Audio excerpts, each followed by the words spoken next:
Alright, to solve this problem, what you need to do is you find, she has these test grades, or I should say he. They kind of get confused here. They say he and then they say her. But I'm assuming Michael is a male.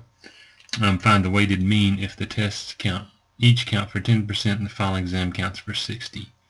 So you have a 71 and it's worth 10%. And you have a 75 and it's worth 10%. And then you have an 83 and it's worth 10%. And you have an 87 worth 10%. Alright, so that's these 4 test grades right here. So those each count for 10%, and 10% is a decimal, is 0.1.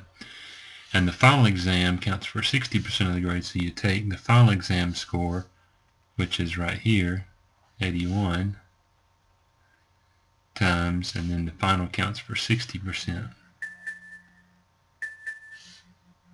Alright, and so you multiply all that and add it together.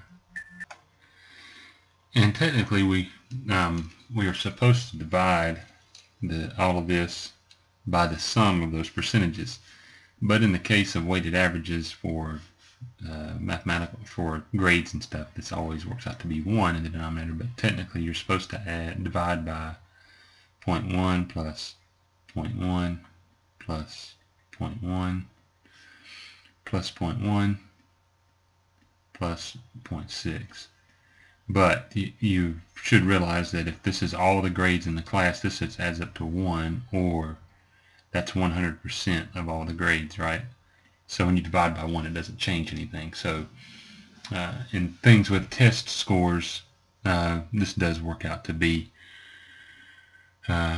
very simple, but in other weighted averages you may end up dividing by something down here that's not 1. So again, we don't really need all of this, but I did want to explain that. So if we pull out our calculator and do all of this work, we should see what we get here.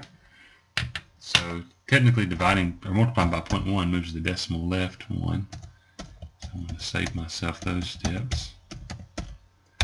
Alright, so the first 4 numbers should add up to 31.6, and then we're going to add plus 81 times 0.6, and so you should get 80.2.